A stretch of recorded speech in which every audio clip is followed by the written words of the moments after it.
Si naciste antes de 2000 seguro, recuerdas LimeWire, una popular aplicación usada para descargar música ilegal gratis. En su apogeo, LimeWire estaba en un tercio de las computadoras del mundo, pero luego desapareció. Vamos a descubrir qué pasó con LimeWire.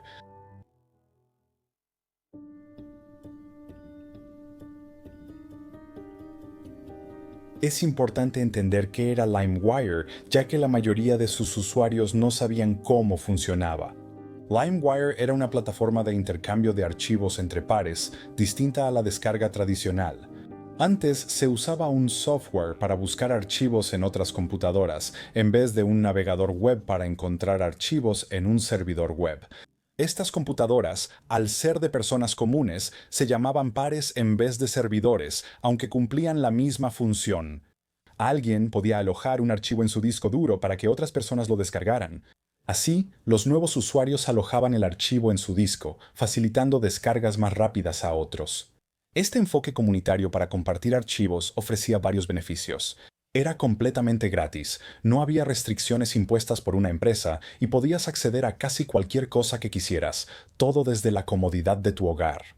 Pero había un problema. Distribuir archivos con derechos de autor era ilegal, y la gran mayoría de los usuarios compartían y descargaban contenido protegido como música, películas, programas de televisión, videojuegos y software. Pero no era solo LimeWire. Napster, Kazaa, Bearshare, WinMX, Morpheus, Grokster y otros usaban intercambio de archivos entre pares, lo que llevó a la distribución ilegal de contenido con derechos de autor. Si eran ilegales, ¿cómo podían existir esas aplicaciones? Bueno, técnicamente el software no era ilegal. Compartir archivos no era malo si los usuarios tenían los derechos de autor. Gracias a esta protección, las aplicaciones de intercambio entre pares se legalizaron y ganaron popularidad. A pesar de que la mayoría de los usuarios infringían la ley de derechos de autor, los dueños del contenido rara vez tomaban acciones legales, ya que los artistas demandaran a sus fans daba mala imagen. Metallica intentó demandar a Napster por derechos de autor en 2000, recibiendo muchas críticas porque NetPD, una consultora contratada por la banda, elaboró una lista de más de 335,000 usuarios de Napster que compartían sus canciones en línea. Este acto bastó para difundir falsas afirmaciones de que Metallica demandaba a sus fans, causando indignación y videos virales criticando a la banda por ser ricos y codiciosos vendidos.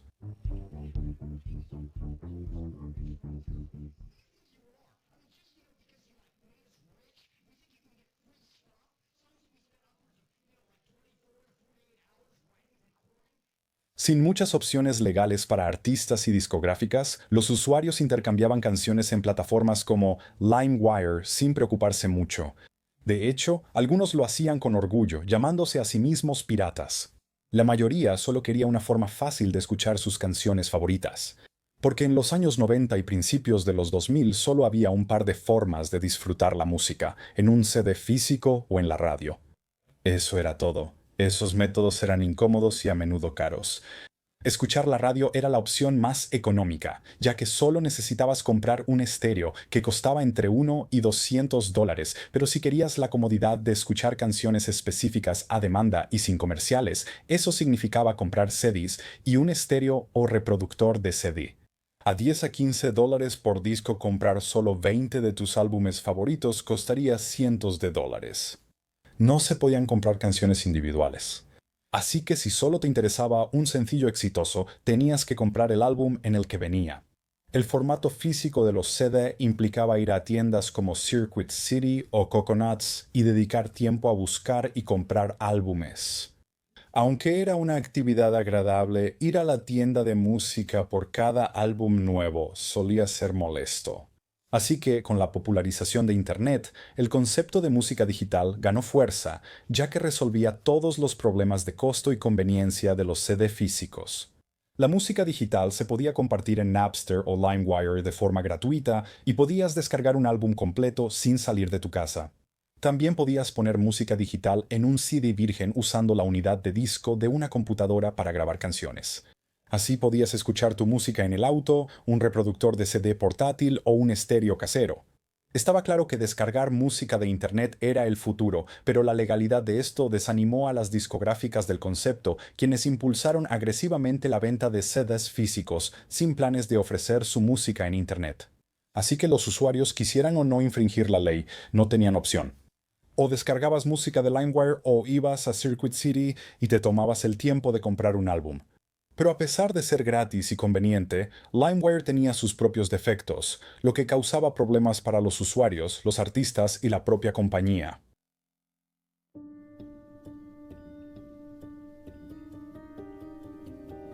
Lo que hizo popular a LimeWire también lo volvió vulnerable. Fue una plataforma gratuita y sin regulación donde la gente subía y descargaba música, películas, fotos, software e incluso virus, malware y spyware que solían estar ocultos tras nombres de archivos inofensivos. Esto hacía que estas amenazas pasaran desapercibidas para la mayoría de los usuarios de LimeWire, quienes descargaban canciones populares y exponían su computadora a ciberataques. La infección solía ocurrir en segundo plano sin que el usuario lo notara. Algunos de estos programas maliciosos eran simplemente una molestia, ralentizando las computadoras, cambiando la configuración del navegador o mostrando anuncios emergentes. Otros eran peligrosos, robaban información personal, capturaban pulsaciones del teclado y entregaban el control del sistema a entidades externas. Se estima que virus y malware de LimeWire infectaron millones de computadoras gracias a su sistema descentralizado de intercambio entre pares, que permitía la rápida propagación de archivos infectados sin posibilidad de intervención o prevención. Esto hizo de LimeWire un foco para el cibercrimen, además de tener problemas prácticos. A veces, los archivos tenían etiquetas incorrectas, lo que confundía a los usuarios y frustraba a los artistas al recibir crédito por canciones ajenas. Al artista de parodias Weirdo Yankovic le ocurría tan seguido que la primera pregunta frecuente en su sitio web aclaraba que muchas parodias en Internet se le atribuyen erróneamente, pero son de otras personas. Algunos títulos son impronunciables en un sitio web familiar. Estas canciones no son de Al. Si quieres verificar si una canción es realmente de Al, revisa la página del catálogo. Hubo confusión sobre la calidad de los archivos de música. A menudo, tras descargar un álbum, los usuarios notaban que la calidad de sonido era tan mala que las canciones resultaban imposibles de escuchar. La gente descargaba un álbum de varias fuentes, comparaba la calidad y se quedaba con la mejor, borrando las otras. Pero al estar las canciones en la biblioteca de música, surgió otro problema: faltaban metadatos. La mayoría de las personas que subían álbumes a LimeWire no se molestaban en agregar información relevante como la carátula del álbum, la fecha de lanzamiento, la discográfica o incluso el nombre del álbum. Algunos archivos no tenían los títulos de las canciones y solo aparecían como pista 1, pista 2, pista 3, etc. Esto significaba que, para evitar una biblioteca musical desorganizada e inexplorable, los usuarios debían ingresar manualmente los metadatos de cada canción, lo que podía ser muy tardado, sobre todo para quienes tenían cientos de álbumes. LimeWire conocía problemas como virus, malas atribuciones y archivos de baja calidad, pero no podía controlar lo que la gente subía ni moderar archivos o bloquear usuarios maliciosos. LimeWire añadió un sistema de calificación de 1 a 5 estrellas para que los usuarios identificaran fácilmente virus y archivos de baja calidad antes de descargarlos. Esto solo funcionaba a veces, pues muchos archivos maliciosos daban la canción o película esperada mientras infectaban el sistema en segundo plano. Esto dificultaba identificar qué archivo tenía el virus, aunque el sistema de calificación ayudaba a separar cargas de baja y alta calidad. Aunque LimeWire solucionó varios problemas de los CDs físicos, también trajo nuevos inconvenientes debido al intercambio de archivos sin control. Esto le dio la oportunidad a otras empresas de hacer algo similar a LimeWire, pero en un entorno más seguro y controlado.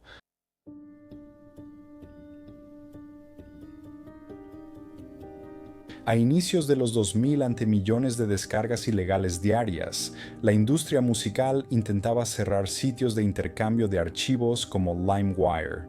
Su método más utilizado eran las demandas, ya que en 1999 la Asociación de la Industria Discográfica de América, o Asociación de la Industria Discográfica de América, ganó un caso judicial contra la plataforma de intercambio de archivos Napster, que fue obligada a cerrar en 2001 solo 2 años después de su fundación.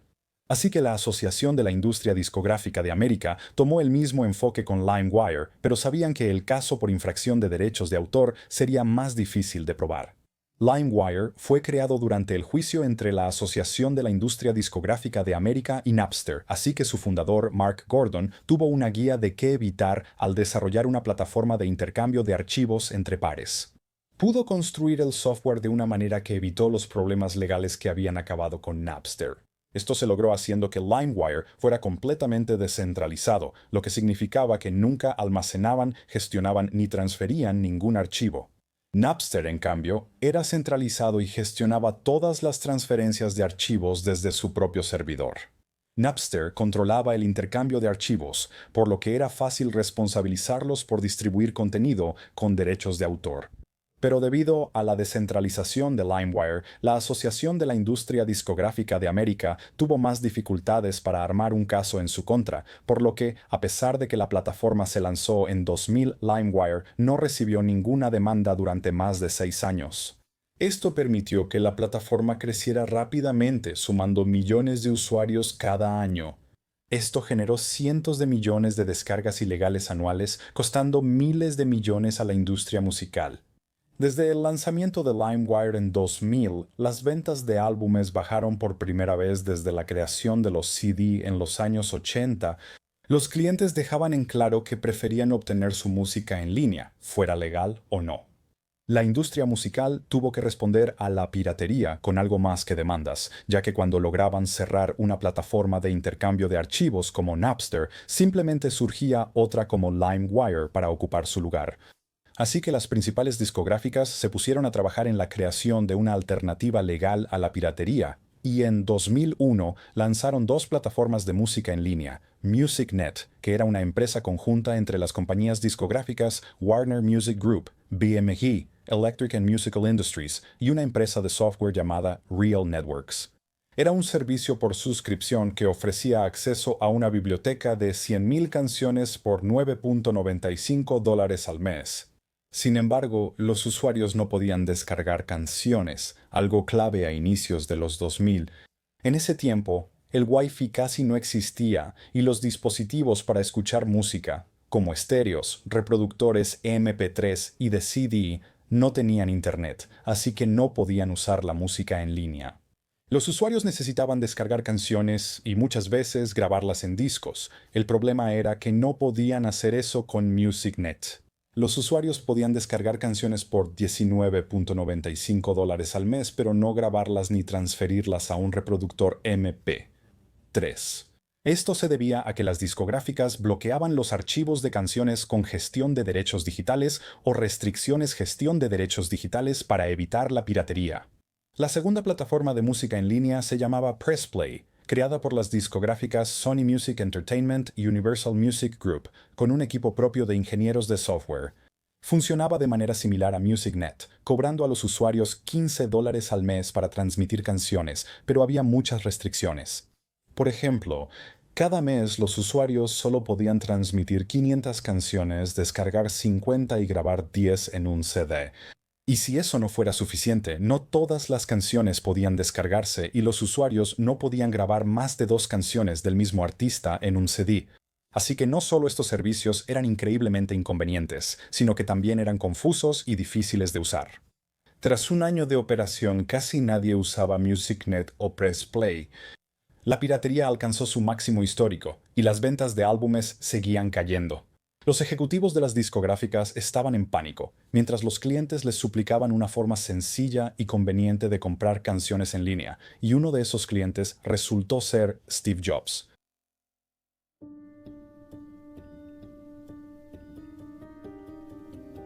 Frustrado por la manera en que las discográficas manejaban la piratería, Steve Jobs llamó al ejecutivo Paul Vidich de Warner Music Group para quejarse de todo lo que estaban haciendo mal con MusicNet y de cómo la industria musical no tenía idea de lo que estaba haciendo.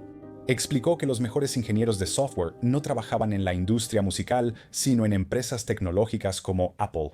Si las discográficas querían la mejor tienda de música en línea para competir con LimeWire, debían colaborar con Apple. Jobs compartió su idea de lo que se convertiría en la iTunes Music Store, mientras Bidich escuchaba atentamente. Él dijo, eso es lo que necesitamos. Apple desarrolló una versión beta del software para mostrarla a ejecutivos de la industria musical y convencerlos de dejar MusicNet y PressPlay para asociarse con Apple. El concepto de iTunes Music Store era simple. Estaría integrada en el reproductor de música iTunes existente de Apple, que funcionaba en todas las Macintosh, y estaría disponible en Windows con el lanzamiento de la Music Store, haciendo que la plataforma fuera accesible para prácticamente cualquier usuario de computadora en el mundo. Sería lo primero que los usuarios verían al abrir iTunes, y sería fácil de navegar.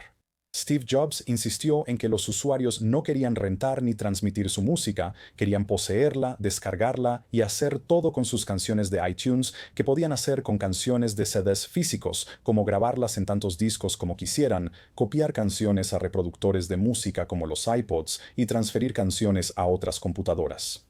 Ofrecer solo álbumes no bastaba, la piratería popularizó las descargas individuales. iTunes tendría que competir haciendo que las canciones estuvieran disponibles para comprarse individualmente a un precio accesible de 99 centavos cada una. A los ejecutivos de la música les gustaba la simplicidad de iTunes Music Store, ya que cualquiera podía usarla fácilmente. La base de casi 1 millón de usuarios de iPod de Apple aseguraba interés en la tienda desde su lanzamiento. Pero había un gran problema. Las discográficas querían las mismas restricciones de gestión de derechos digitales en las canciones compradas en iTunes que en MusicNet y PressPlay. Específicamente, la imposibilidad de copiarlas a CDs, otras computadoras y más de un reproductor de música. Steve Jobs no comprendía este enfoque. Él creía que las canciones compradas en iTunes debían ser tan flexibles como las de CD, pero los ejecutivos de la industria musical no lo aceptaban. Ambas partes acordaron una solución llamada Fair Play, un software gestión de derechos digitales de Apple que imponía límites para evitar la piratería, como autorizar hasta 5 computadoras para reproducir música comprada, permitir transferir canciones solo a iPod, grabar una lista de reproducción en hasta 7 CDs y prohibir compartir música con otros dispositivos o computadoras.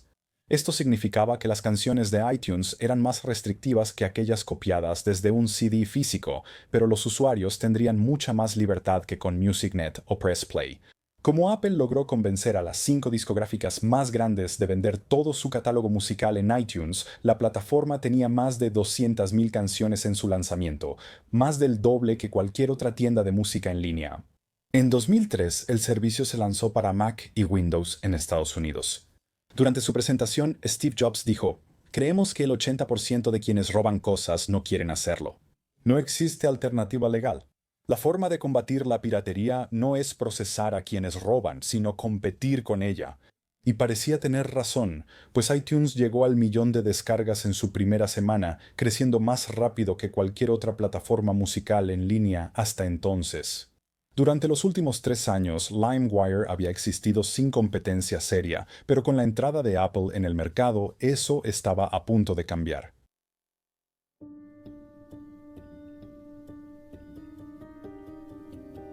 LimeWire no hizo ninguna declaración pública sobre la introducción de la tienda de música de iTunes, probablemente porque estaban lidiando con asuntos más urgentes, como, por ejemplo, ganar dinero. Desde su fundación, LimeWire tuvo problemas para generar ingresos, principalmente porque su software era gratuito y los archivos que sus usuarios descargaban también lo eran. Sí colocaron anuncios en la aplicación, pero vender esos espacios era un reto, ya que las grandes marcas que pagan mucho dinero por publicidad no querían asociarse con un servicio de intercambio de archivos potencialmente ilegal. Para mantener la empresa a flote, LimeWire usó 2 estrategias para generar flujo de efectivo, una menos ética que la otra. Primero, lanzaron LimeWire Pro con 2 opciones de pago: $21.95 por 6 meses de actualizaciones y $35 por un año. LimeWire, con millones de usuarios activos al mes, pudo haber generado decenas de millones de dólares anuales con su servicio Pro, aunque solo una fracción lo adquiriera.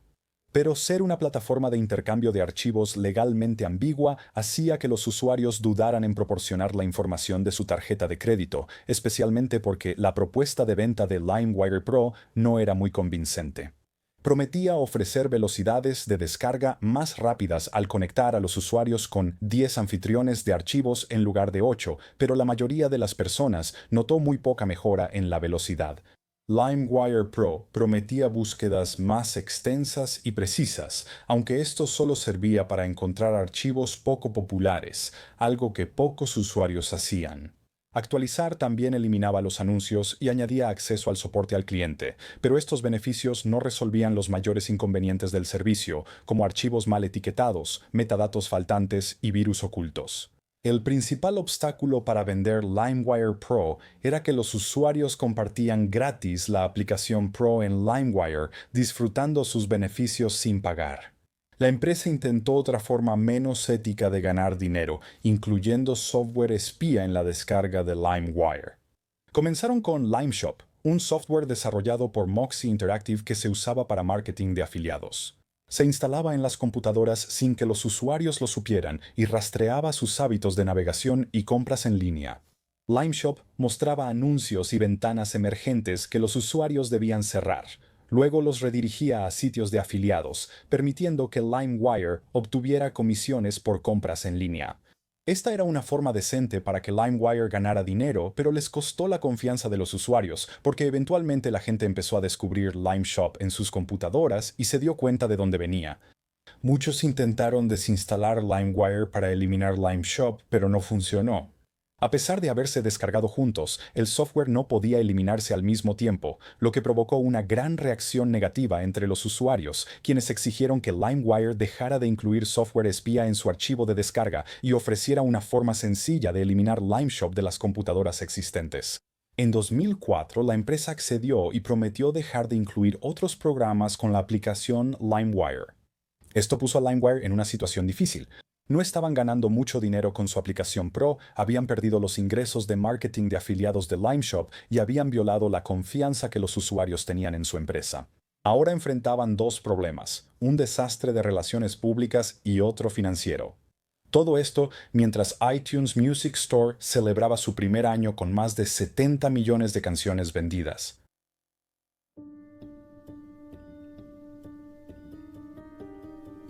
En 2006, la demanda de la Asociación de la Industria Discográfica de América contra LimeWire finalmente estaba lista y acusaba a la plataforma de intercambio de archivos de facilitar la infracción de derechos de autor al permitir que los usuarios descargaran y compartieran música protegida por derechos de autor ilegalmente, sin permiso ni compensación. La Asociación de la Industria Discográfica de América dijo que esto costó miles de millones a la industria musical y buscaban un fallo por esa suma. LimeWire argumentó que no era legalmente responsable por las acciones de sus usuarios, pero el juez no estuvo de acuerdo y permitió que el caso siguiera, lo que llevó a LimeWire a una costosa batalla legal de años. Al año siguiente, una investigación sobre LimeWire mostró que de 123 archivos aleatorios 37 tenían malware casi el 30%, evidenciando la incapacidad de LimeWire para proteger a sus usuarios pese a años para resolverlo. Esto ocurrió cuando la confianza en la empresa estaba muy baja. LimeWire perdía usuarios frente a servicios legítimos como iTunes y Amazon MP, tres que ofrecían música asequible sin riesgos de privacidad ni malware. LimeWire reconoció que tendrían que cambiar drásticamente su estrategia de negocios si querían tener una oportunidad de sobrevivir. Así que recurrieron a una cara familiar en busca de orientación, Napster, la empresa que comenzó como un sitio de intercambio de archivos entre pares y que logró transformarse exitosamente en una plataforma legítima de streaming de música. LimeWire quería seguir un camino similar y competir con iTunes ofreciendo su propia tienda de música. Pero había un problema. Vender música legalmente significaba obtener licencias de canciones de las discográficas, las mismas discográficas que estaban demandando a LimeWire. Como imaginas, no eran cooperativos. Así que LimeWire se vio obligado a trabajar con sellos discográficos independientes que no estaban involucrados en la demanda, sellos que no tenían artistas populares. Cuando LimeWire abrió su tienda en 2008 fracasó porque las canciones más buscadas no estaban disponibles. En los siguientes 2 años, LimeWire se volvió más desesperado. Parecía que no tenían oportunidad de ganar la demanda de la Asociación de la Industria Discográfica de América y los usuarios seguían abandonando la plataforma. Así que, con pocas opciones restantes, LimeWire volvió a incluir adware en su archivo de descarga, incumpliendo su promesa a los usuarios hecha en 2004. Esta vez era una barra de herramientas impulsada por Ask.com que le daba a LimeWire una comisión cada vez que se instalaba o se usaba para buscar en Internet. Aunque se notificaba sobre la barra de herramientas de Ask.com al instalar LimeWire, solía estar oculta en la configuración y no se seleccionaba por defecto. Quienes no prestaron atención al instalar veían que la página de inicio y el buscador predeterminado cambiaban a ask.com. Esto provocó otra reacción negativa entre los usuarios de LimeWire, cansados de ser engañados y vendidos. A mediados de 2010, LimeWire perdió oficialmente la demanda. El juez falló a favor de la Asociación de la Industria Discográfica de América, declarando que LimeWire era responsable de facilitar y fomentar el intercambio ilegal de música. Tenían hasta finales de año para cerrar su servicio de intercambio de archivos y dejar de distribuir su software. LimeWire aceptó cumplir, marcando el final de una operación que duró una década. Pero algo extraño sucedió justo un mes antes de que LimeWire cerrara. Un grupo secreto de desarrolladores lanzó algo llamado LimeWire Edición Pirata, que básicamente era el software LimeWire Pro que funcionaba sin depender de los servidores de LimeWire. Esto significaba que la gente podía seguir usando LimeWire a pesar de que la empresa ya no existía. Las plataformas de intercambio de archivos entre pares siempre han sido la hidra del mundo del software. Cortar una solo hace que surjan más. Sin embargo, su popularidad ha disminuido mucho en 20 años por servicios como iTunes, Spotify y Apple Music, que facilitan acceder música de forma conveniente y segura. Gracias por ver hasta el final y nos vemos en el próximo video.